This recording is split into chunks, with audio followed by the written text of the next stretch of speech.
Right Ravikumar గారు, TDP AP రాష్ట్ర అధికార ప్రతినిధి సాహెబ్ గారు మాట్లాడతారు. మళ్ళీ మీ దగ్గరకు వస్తాను.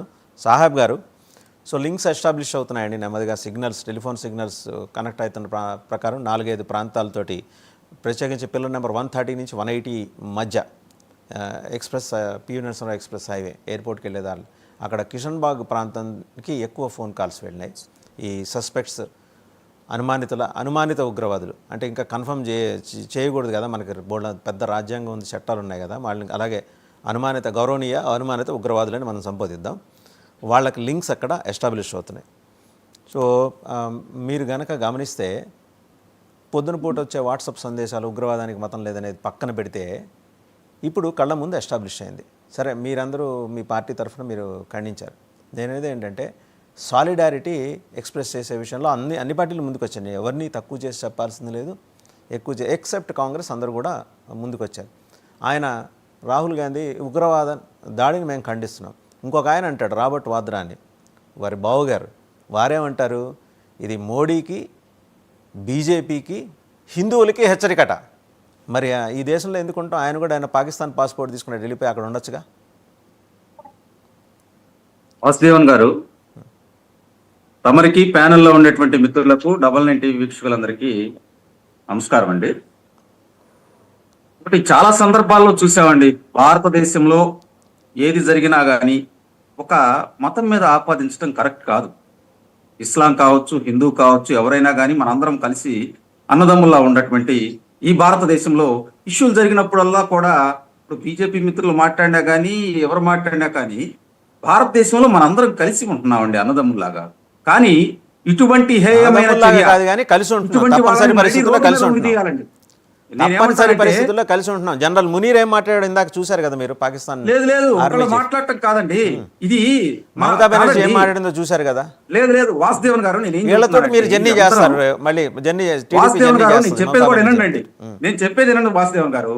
నేనేమంటానంటే మనందరం కలిసి అన్నదమ్ముల్లా ఉంటున్నాం, మనం భావాలు పంచుకుంటా ఉంటాం.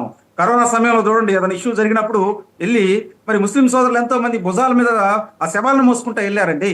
అదేవిధంగా ఇదే కాదు, చాలా ప్రాంతాల్లో మీరు చూడండి, ఏదన్నా కానీ హిందువులు పండుగలు వస్తే అక్కడికి వెళ్ళిపోయి వాళ్ళ మతాచార ప్రకారం ప్రసాదాలు ఇవ్వటం కానీ ఇవన్నీ చేస్తూ ఉంటారు. కొంతమంది పనికి మాలినటువంటి ఎదవలు కొంతమంది ఇష్యూలు చేయటం వల్ల ఏందో మరి ముస్లిం సమాజాన్ని ఎందుకో అంటరాని వారిగా చూస్తాం. ఇవన్నీ చాలా బాధాకరమైనటువంటి విషయం. నేనేమంటామంటే ఇస్లాం అంటే సమానత్వం, ఇస్లాం అంటే దాతృత్వం అండి. ఈరోజు ఏదైతే ఈ కాశ్మీర్లో అనంతనాగ్ జిల్లాలో మరి పహల్గామ్లోని బైసరన్ అండి, అక్కడ ట్రెక్కింగ్కి వెళ్తా ఉంటారు చాలా మంది యాత్రికులు, అక్కడ ట్రెక్కింగ్కి వెళ్తా ఉంటారు. నిన్న సంఘటన జరిగినప్పుడు కూడా దాదాపు 100ల సంఖ్యలో అక్కడ ఉన్నారు యాత్రికులు. కానీ అక్కడ ముష్కరులు వచ్చిన వాళ్ళు ఏంటంటే మరి ఇండియన్ ఆర్మీ దుస్తులు కొంతమంది ధరించి వాళ్ళు ఆ యాత్రికులు కూడా అరే వీళ్ళు మనవాళ్ళని చెప్పి అనుకున్నారు.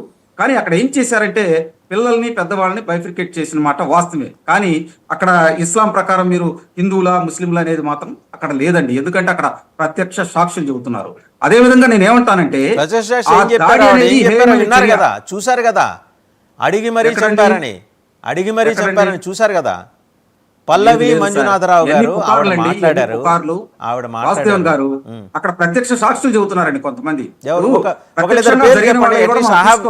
I have some friends there. నిన్న అక్కడ సీనియర్ జర్నలిస్ట్ నేను చెప్పేది వినండి, శాంతం వినండి సాహెబ్ గారు, నేను చెప్పేది శాంతం వినండి, విని మాట్లాడండి.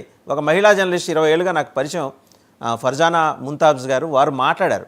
వారు చెప్పారు, వారు ఆ ప్రాంతంలో శ్రీనగర్లోనే ఉంటారు. ఆవిడ she is the editor of news Kashmir. ఆవిడ జరిగిందంతా చెప్పారు. నిన్న మా లైవ్లో ఆవిడతో కూడా మాట్లాడాం, జరిగిందంతా చెప్పారు. మీకేంటంటే నాకు డైరెక్ట్ కనెక్షన్స్ ఉన్నాయి కాబట్టి నేను చెప్తున్నా. మీరు ఏదో సర్ది చెప్పుకోవటానికి కరోనా అప్పుడు అవి చేసాం, సర్దాల్సిన పని లేదు. ఒక మతం మీద ద్వేషిస్తారేంటి? అది కరెక్ట్ కాదంట. అక్కడ జరిగింది అదండి.